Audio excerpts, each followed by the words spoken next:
자, 우리 보험계리사 경제학 이제 기출문제 풀이를 들어가야 되는데 우리 책은 총 이제 2개로 구성이 되어 있어요. 그래서 첫 번째가 통합 객관식 경제학 총정리 나와 있죠? 근데 이게 어떻게 강의를 진행할 거냐면 챕터별로 제가 요약 강의를 먼저 진행을 할 거예요. 하고 그 챕터에 해당되는 문제 풀고 이런 식으로 간단 말이에요. 이해되시죠? 그래서 일단 경제의 개요 파트인데 여기는 요약할 필요가 없어. 너무 쉽잖아. 바로 문제 들어갈 거예요. 그래서 거기 교재 우리 문제집 교재 보세요. 8페이지 보세요. 8페이지. 자, 1번 문제 볼게요. 자, 희소성의 법칙이 나와 있죠.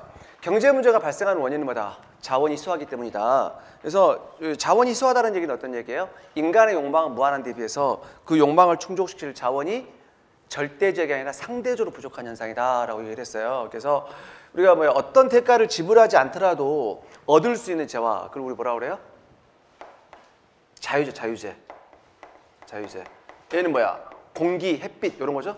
이런 것은 경제 문제가 발생하지 않아요. 근데 어떤 대가를 지급해야지만 얻을 수 있는 재화, 이런 경제재라는 표현을 써요. 얘가 경제 문제의 분석 대상이 된다는 얘기예요. 그래서 모든 재화의 수량이 어떤 절대적 아니라고 상대적으로 부족한 거예요. 그러니까 여러분들 이런 거 있잖아. 제가 자유제 얘기를 할 때 예를 들어서 생산량이 보세요. 생산량이 1000개가 생산되고 예를 생산량이 10개만 생산됐어요. 근데 가격이 그러니까 여러분들 생각할 때 얘는 1000개가 생산됐기 때문에 아니 죄송합니다. 잠깐만. 그게 아니다. 얘는 10개가 생산됐어. 만약에 얘는 1000개가 생산됐어요. 1000개가 생산됐어. 그러면 얘는 10개 생산됐으니까 일단 재화가 부족하니까 가격이 비쌀 것이다. 아니에요. 영원이에요. 영원. 얘는 1000개가 생산됐지만 가격이 1000원이에요. 아니 만원이야. 만원. 이렇게. 이럴 수 있단 말이에요. 그 뭐냐? 우리는 절대적으로 보게 되면 이 재화의 생산량이 많죠. 하지만 문제는 뭐냐면 우리는 상대적이 중요하다는 얘기예요. 생산량에 비해서 수요가 훨씬 많아. 대가를 지불해야 돼. 이런 걸 경제재라는 표현을 쓴다고요. 그런데 생산량은 작지만 수요가 없어. 공짜로 얻을 수 있어. 자유제야, 자유제. 그러니까 우리는 절대적이 아니라 상대적으로 부족한 현상이에요. 오케이? 그리고요, 두 번째, 몇몇 중요한 재화의 수량이 어떤 절대적으로 아니라고 상대적이에요. 그래서 인간의 욕망에 비해서 재화의 수량이 부족한 현상. 요게 희소성의 법칙이고, 그 다음에 인간의 생존에 필요한 재화가 부족하다. 이게 아니고요. 그 다음 2번. 자, 생산 가능 곡선 나와 있어요. 여기 생산 가능 곡선이 저희가 뭡니까? 우리 생산 가능 곡선은 한 나라에 주어진 자원 있죠. 한 나라에 주어진 자원, 한 나라에 주어진 기술인데 자원하게 되면 뭐야? 자원하게 되면 노동과 자원이라고 생각하시면 돼요. 노동은 인적 자원, 자원은 물적 자원이에요. 요걸 뭐야? 가장 효율적으로 투입한 거죠. 가장 효율적으로 투입해갖고 최대한 생산 가능한 두 재화의 조합점을 연결한 곡선이 생산 가능 곡선이에요. 그러면 여기는 노동과 자원을 가장 효율적으로 투입했어요. 그럼 바깥의 점은 생산이 불가능한 점이죠. 그리고 안쪽에 이제 비효율적인 점이에요. 자, 그런데 그러면 이게 여러분들 뭐야? 생산 가능 곡선은 동일한 거라고? 무엇이 똑같아요? 생산 비용이 똑같아요. 왜냐? 보세요. 노동과 자본 투입량이 똑같잖아요. 그러니까 요 생산 비용이 똑같은 거예요. 생산 비용이. WL 더하기 RK. 생산 비용이 똑같아요. 그래서 요 생산 가능 곡선의 기울기를 물어보라고 그래요. 한계 변환율이라고 하죠. 그래서 MRTXY라고 해요. 그래서 얘는 동일한 생산 비용이기 때문에 동일한 생산 비용이니까 뭐야? M 뭐예요? M C가 돼. C가 되고 분자부터 XY예요. 그래서 제가 여러분들한테 수업 시간에 굉장히 강조드린 거. 요 생산 가능 곡선의 기울기는 XJY에 뭘 의미한다? 한계 비용. 한계 비용을 YJ 개수로 표시한 거예요. 그러니까 얘가 E라는 얘기는 어떤 얘기야? XJ 한 단위를 추가로 생산할 때 Y를 2개 포기한다는 얘기 아닙니까? 그 얘기는 뭐예요? XJ 한 단위의 생산 비용이 YJ 2개라는 뜻이에요. 그러니까 얘는 YJ의 개수로 표시한 XJ와의 생산 비용이야. 생산 비용, 한계 비용이야. 그러니까 얘가 커졌다는 얘기는 어떤 얘기예요? XJ의 생산 비용이 올라갔다는 얘기예요. 그 의미를 아셔야 돼요. XJ 생산 비용이야. 그래서 이 기울기가 이렇게 나와 있고, 그 다음에 우리 생산 가능 곡선 성질 첫 번째 뭡니까? 우하향하죠? 왜 우하향해? 어떤 재화의 생산량을 추가로 생산할 때 다른 재화의 생산량을 포기할 수밖에 없어요. 왜? 자원이 한정돼 있기 때문에. 생산 가능 곡선 첫 번째 우하향해. 왜? 자원의 희소성 때문에. 두 번째는 생산 가능 곡선은 원점에 대해서 어떻게 돼요? 오목하죠? 왜 오목합니까? 기회비용이 체증하기 때문이다. 그래서 이렇게 설명이 드렸었죠. 동일하게 XJ 생산을 이렇게 증가시켜가요. 증가시켜감에 따라서 포기하는 YJ 양이 점점 커지고 있죠. 기회비용이 점점 증가하고 있다. 기회비용 체증의 법칙이다. 그 다음에 생산 가능 곡선 내부의 점 있죠. 이 생산 가능 곡선 내부의 점은 비효율적으로 생산하는 점이고 생산 가능 곡선은 사용 효율적으로 생산하는 점이에요. 그러니까 이 점에서 이렇게 점이 이동을 했다. 그럼 뭐야? 비효율적인 점에서 효율적인 점으로 이동한 거예요. 그리고 생산 가능 곡선 바깥의 점 달성이 불가능한 점이야. 그러면 제가 주어진 외생 변수가 변화를 해요. 외생 변수. 자원이 증가한다거나 그러니까 인구가 증가한다거나 자본이 축적된다거나 기술이 진보한다. 생산 가능 곡선 자체가 바깥으로 간다 그랬어요. 요 정도 다 아시죠? 오케이. 그래서 이제 볼게요, 이제. 자, 그러면 첫 번째 XJ 한 단위 추가 생산에 대한 기회비용은 YJ 생산량의 감소 보이죠? 뭐 당연한 얘기고요. 두 번째 A, B, C로 이동함에 따라서 기회비용은 점점 체증하고 있어요. 우리는 기회비용 체증은 어떻게 돼? X의 생산량을 증가시키고 Y의 생산량을 줄여감에 따라서 발생하는 현상이에요. 그래서 생산 가능성 원점에 대해서 오목해요. 그러면 점점 기회비용은 점점 증가하는 거야. 이 기울기는 증가하는 거예요. 기회비용은 점점 체증하고 있습니다. 그러니까 체감 무조건 틀렸고요. D에서 A로 이동한다? 자, D점에서 A점으로 이동을 해요. 그러면 YJ 생산량이 증가를 하죠. YJ 생산량이 증가를 하는데 XJ 생산량은 불변이죠. 그러니까 YJ 생산에 대한 기회비용은 제로가 돼요. 그래서 이에 따른 기회비용은 제로다. 맞고요. 4번 C에서 B점으로 이동한다. 자, C에서 B로 이동을 해요. C에서 B로 이동을 하게 되면 XJ 생산량이 이만큼 X2, X3만큼 줄죠. 그러면 YJ 생산량 Y2, Y3만큼 증가하죠. 그래서 요 XJ 생산에 대한 기회비용은 요 YJ 생산이 되는 거고요. 요 YJ 생산에 대한 기회비용은 이 XJ 생산이 되겠지. 그래서 C에서 B로 이동을 할 때 X2, X3에 대한 기회비용은 Y2, Y3가 된다. 여기 정답 맞겠죠? 맞고요. 뭐 3번. 놀부는 흥부는 1시간 동안 비디오를 보는 대신에 아르바이트를 해서 5,000원을 벌었다. 놀부가 아르바이트 하는데 기회비용. 자, 뭐 내가 비디오를 일을 해야 되는데 아르바이트에서 5,000원을 벌었는데 아르바이트 하는 것의 기회비용은 내가 아르바이트 하지 않고 놀부랑 놀았을 때 얻을 수 있는 기쁨, 비디오를 봤을 때 기쁨이겠죠? 그게 뭐 기회비용이죠. 쉽고요. 4번. 자, 우리 생산 가능 곡선 내부의 점 뭐라 했어요? 노동과 자본을 전량 투입하지 않았어. 그러니까 뭔가 실업이 감소를 했다. 그럼 뭐야?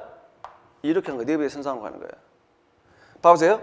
그러니까 한 달에 주어진 노동이 만약에 100명, 기계가 100대가 있어요. 그런데 90명 투입하고 70대 투입했다. 다 투입하지 않았죠? 그럼 내부에 있을 거라고. 요걸 다 투입하게 되면 선상으로 가는 거예요. 이렇게. 내부의 선상으로. 그 다음에 아까도 얘기했듯이 주어진 거. 요 주어진 자원이 증가했다거나 기술이 진보하면 생산 가능 곡선 자체가 바깥으로 가는 거예요. 오케이. 외생 변수가 변하면 자체가 바깥으로 이동한다고. 그러니까 실업이 감소를 했다. 그럼 실업이 존재한다는 얘기는 뭐예요? 여기 있다. 내부에 있는 점이야. 그러니까 실업이 존재한다는 얘기는 노동을 다 고용을 못했다는 얘기 아닙니까? 그러니까 내부에 있는 점이야. 이걸 감소했다. 선상으로 가는 거예요. 가는 거고요. 두 번째, 자본량이 증가를 했다. 주어진 자원이 늘어났어. 그러면 생산 가능 곡선 자체가 바깥으로 간단 말이에요. 그 다음에 기술 진보도 마찬가지죠. 그런데 재화의 상대 가격 변동. 요게 정답이 될 텐데 여러분 이제 후생 경제학에서 공부했죠. 후생 경제학에서 요거 있죠. 이 생산 가능 곡선 이렇게 있어요. 이렇게 있는데 여기서 그 사회를 대표하는 대표적 소비자 한 사람을 정해. 그걸 그 사람의 무차별 곡선을 그려보는 거예요. 그래서 그걸 사회 무차별 곡선이라고 해요. 사회 무차별 곡선을 이렇게 접한단 말이에요. 이렇게 배웠죠. 그러면 요 무차별 곡선은 개인의 무차별 곡선이 아니에요. 그 사회를 대표하는 대표적인 소비자의 무차별 곡선이라고요. 그럼 얘가 소비자의 한계 대치율 MRS XY하고 그 다음에 뭐야? 생산 가능 곡선의 기울기 아까 뭐였어요? 한계 변환율 MRT XY가 일치해야 돼요. 요게 생산물 구성의 파레토 효율성 조건이죠. 물론 이 예산선의 기울기 PY분의 PX예요. 그렇죠? 왜? 자, 그러면 만약에 이걸 우리가 뭐라 그래요? PY분의 PX를 뭐야? 두 재화의 상대 가격이라는 표현을 써요. 그래갖고 만약에 두 재화의 상대 가격이 자 원래 이만큼 했어요. 그럼 여기서 뭔가 생산물 구성의 파레토 효율성을 좀 발전할 거라고요. 근데 갑자기 두 재화의 상대각이 변동을 했어요. 이렇게 변동을 했다. 그럼 뭐야? 여기서 생산물 구성의 파레토 효율성 조건을 만족하는 얘기예요. 그러니까 A에서 B로 이동했다는 뭐야? 재화의 상대 가격이 예산선의 길이가 이렇게 변동을 하면 A에서 B로 이동하는 거란 말이에요. 이해되셨죠? 오케이. 자, 그 다음에 5번. 5번 쉽죠? 자, 지금 직장인 K는 거주할 아파트를 결정할 때 직장까지 월별 통근 시간의 기회비용과 임대료만을 고려한다. 이때 K의 최적 선택은, 자, 우리 경제학에서 말하는 비용 기회비용이 있어요. 기회비용. 기회비용인데 이걸 다른 말로 경제적 비용이에요. 비용인데 눈에 보이는 비용 있죠? 눈에 보이는 비용을 우리가 명시적인 비용.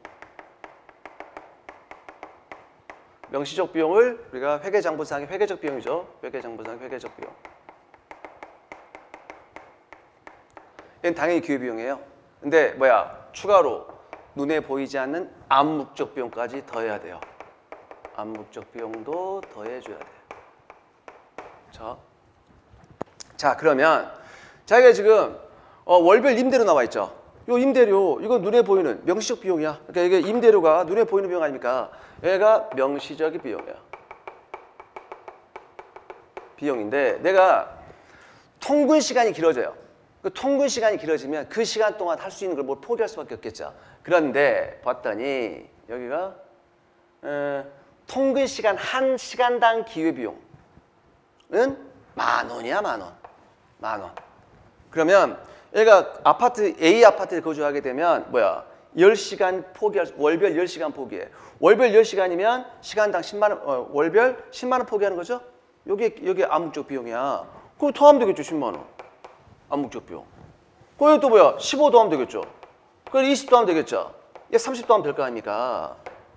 그거 다 계산해 보는 거야. 계산해 봐갖고 가장 낮은 게 C죠. C 아파트지 뭐. C 아파트. 쉽고요. 자, 그 다음에 경제학의 본질.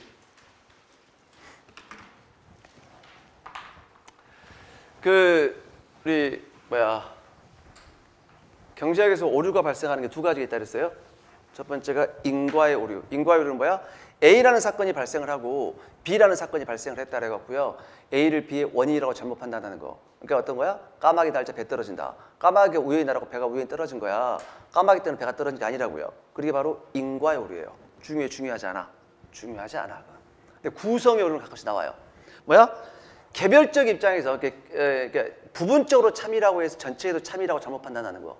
이런 예를 들었었죠.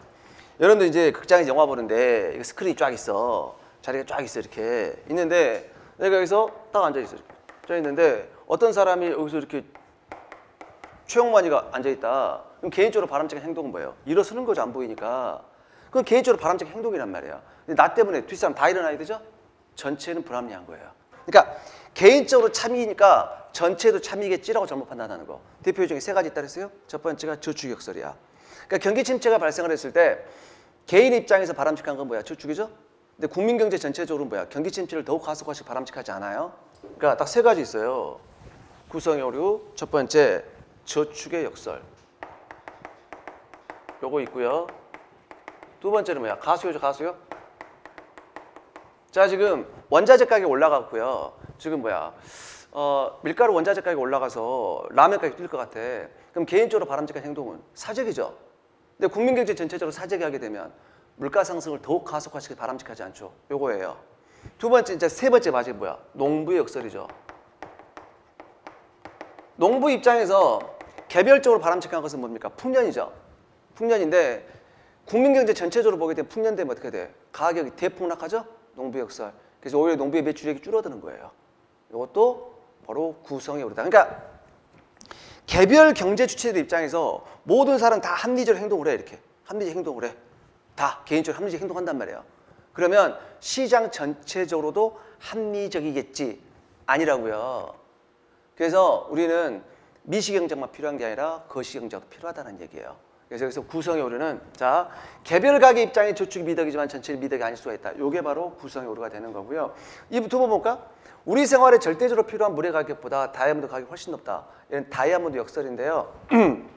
이거죠. 여러분들 이제 물을 통해서 느끼는 효용과 다이아몬드를 통해서 느끼는 효용 어떤 게 더 크다? 사실상 비교가 불가능해요. 물을 소비할 때 느끼는 만족감과 다이아몬드를 소비할 때 느끼는 만족감 어떤 게 크다?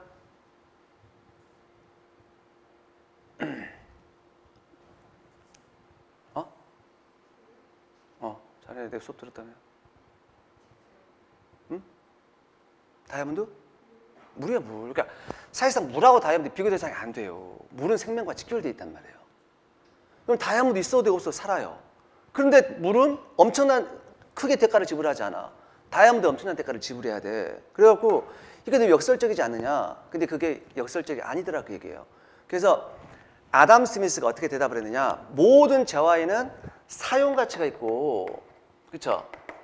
교환 가치가 있다. 가치가 있는데 자 물은 사용 가치 높죠. 생명과 직결되어 있기 때문에 내 사용했을 때 느끼는 가치 높단 말이에요. 생명과 직결되어 있단 말이에요. 근데 교환 가치가 낮아. 근데 다이아몬드는 사용 가치는 있어도 없어도 되잖아. 사용 가치는 낮은데 교환 가치가 높아. 근데 가격은 사용 가치가 아니라 교환 가치에서 결정된다. 그렇게 대답을 했어요. 했는데 자 그러면 두 번째 의구심이 가겠죠. 오케이. 말은 멋있어. 근데 아니 그러면 왜 다이아몬드는 교환 가치가 높습니까? 두 번째 질문이 들어갔겠죠. 아담 스미스한테. 스미스의 대답 뭐라고? 글쎄였어요. 글쎄. 그건 잘 모르겠는데 대답을 못했다고. 그리스 철학자 플라톤도 대답 못하고 가셨어요. 그때는 한계유의 개념이 없었거든. 그러니까 1800년대 들어오면서 제본스, 맹거, 왈라스 이런 경제학자들이 한계흉이라는 개념을 설명을 해요. 그러면서 기존에 설명하지 못했던 이론들 명쾌하게 설명이 가능한 거야. 이게 역설이 아니라 당연한 현상이에요. 뭐냐? 요게 사용 가치가 현대 경제의 총효용이라고. 효용이고 교환 가치는 한계 효용이 된단 말이에요. 그런데 여러분들 우리가 어떤 재화의 가격을 결정할 때 한계 효용이 결정합니까? 총효용이 결정합니까? 요게 가격을 결정한다. 요게. 보세요. 여러분들 수요 곡선 할 때 있죠. 수요 곡선.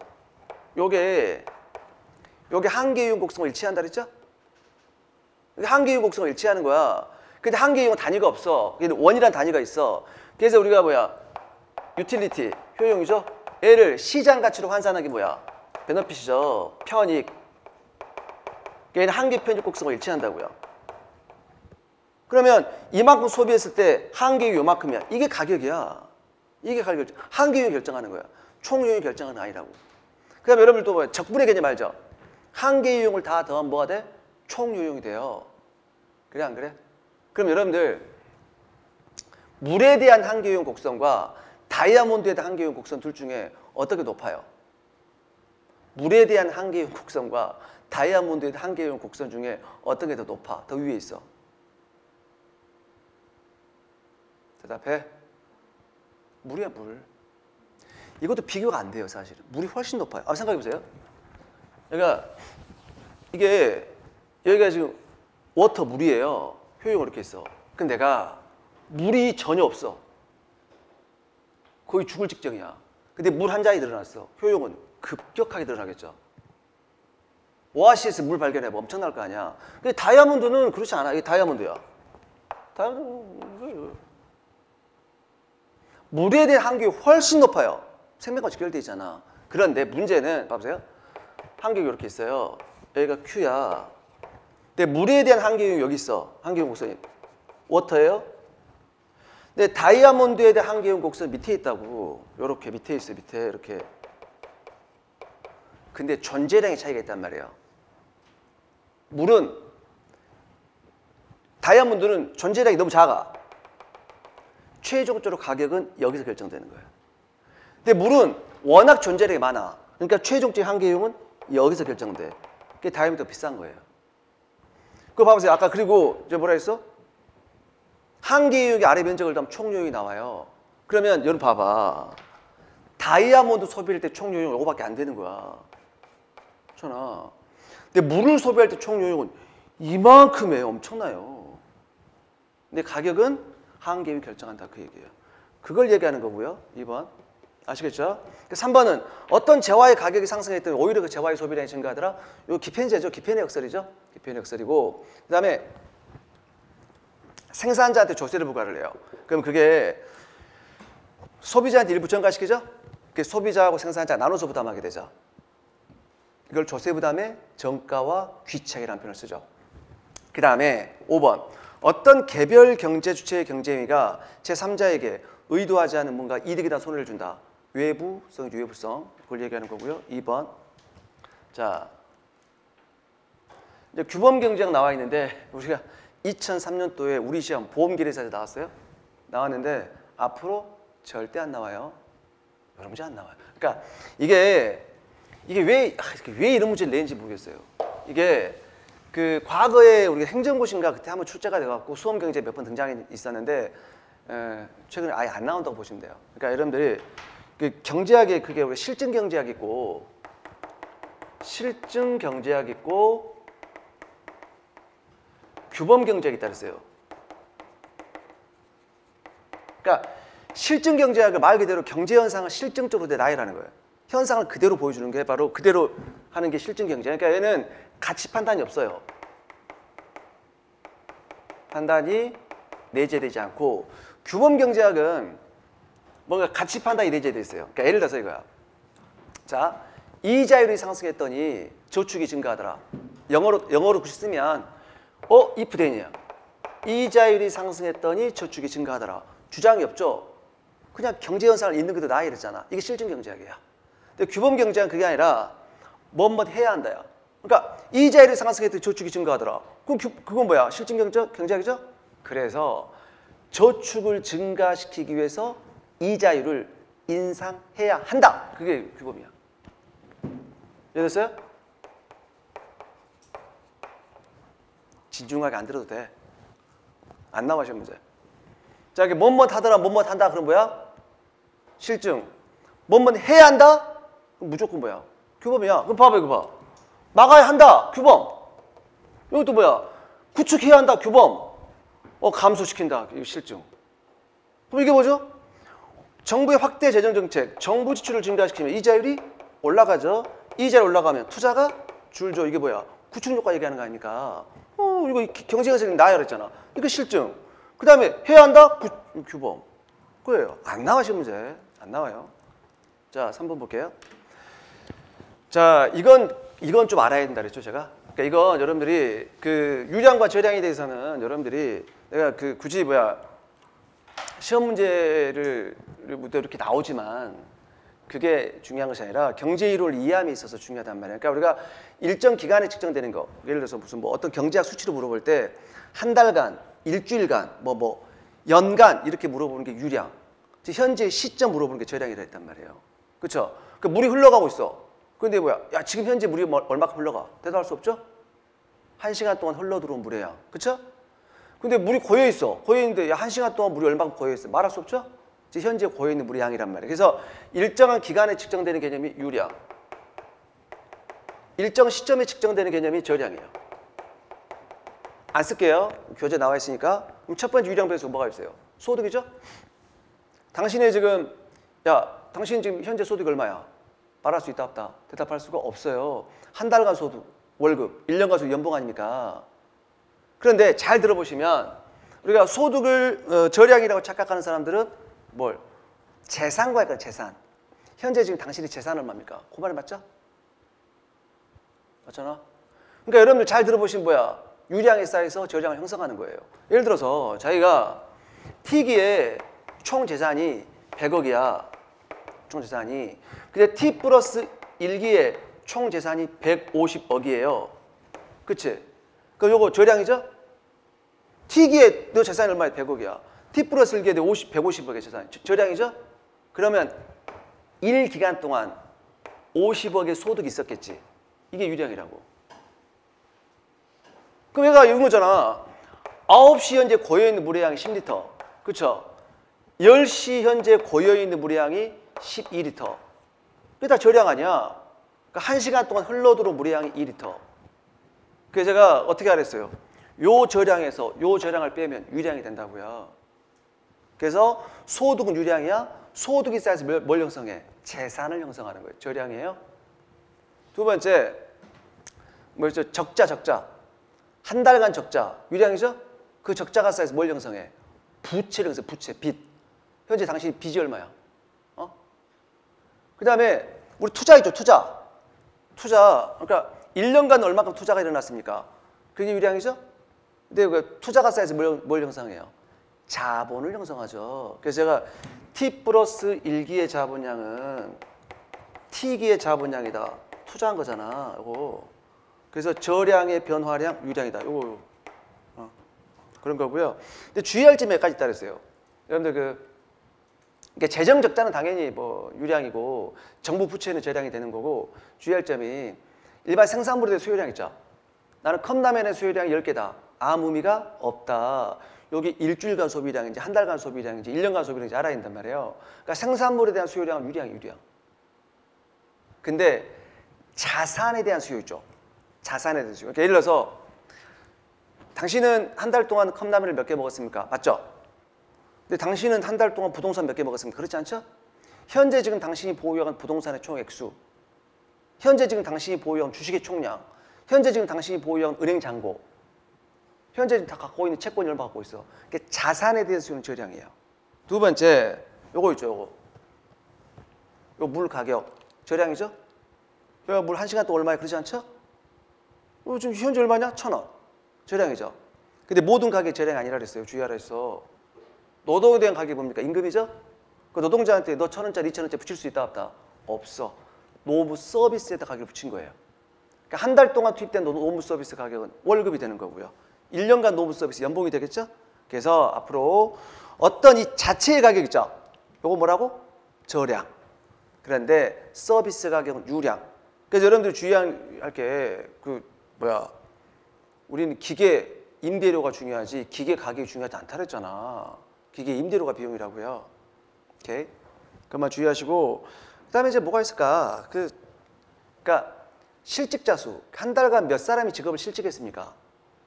직업을 잃은 사람이 수죠. 유량이 되겠죠. 근데 실업자 수는 저량이죠. 실업자가 뭐예요? 일할 의사와 능력이 있는데 일을 하지 못하고 있는 사람이잖아. 그 사람들 현재 숫자 얼마야? 그 실업자잖아. 실직자하고 실업자 혼동하시면 안 돼요. 그 다음에 이제 뭐 우리나라 중앙은행이 보유하고 있는 달러 있죠. 그걸 뭐라고 그래? 외환 보유고. 지금 시중에 풀려있는 돈의 양, 통화량. 현재 여러분들 지갑 속에 있는 돈, 화폐 수요, 저량. 그렇죠? 한 달간 용돈은 유량. 오케이? 총 수입, 한 달간의 매출액, 유량. 비용, 유량이죠? 한 달간 들어간 비용. 오케이? 뭐 주가, 현재 달러 가격, 환율 이런 거 다 저량이 되겠죠? 오케이. 그래서 여기서 소득은 유량이에요. 부채는 뭐야? 현재 부채. 당신 빚이 얼마야? 저량. 그다음에 투자는 유량이 되겠죠? 쉽고요. 그다음에 5번. 유량 변수가 아닌 것? 노무사 문제네. 반도체의 수요량. 반도체의 수요량 우리가 재화에 대한 수요량은 뭐야? 유량 그랬어요.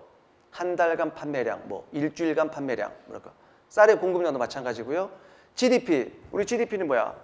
가장 짧은 기간이 3개월, 분기별로 계산하죠? 그다음에 반년, 1년마다 계산하잖아요. 한 해 동안 한 나라의 국경 안에 생산된 최종 생산물의 시장 가치 일정 기간 유량이고요. 핸드폰 수출량, 한 달간의 수출량, 1년간의 수출량, 맞죠? 통화량, 현재 시중에 풀려있는 돈의 양, 저량이 됩니다. 저렇게 계리사 문제 볼게요. 쉬워. 여기서 유량, 저량. 소득은 뭐야? 한 달간 소득, 1년간 소득, 유량. 자산은 저량이라고요. 현재 지금 당신이 보유한 총 재산이 얼마야? 자산, 이런 것들, 웰스, 이런 것들, 저량. 그 다음에 1년간 소비, 한 달간 소비, 유량. 오케이? 6번, 저량 변수인 것은 이거죠? 외환 보유고. 우리나라 중앙은행, 한국은행이 갖고 있는 총 달러, 외환 보유고. 저량이죠. 오케이? 자, 이제 수요 공급 이론부터는 자, 경제학 총정리 보세요. 경제학 총정리 볼게요.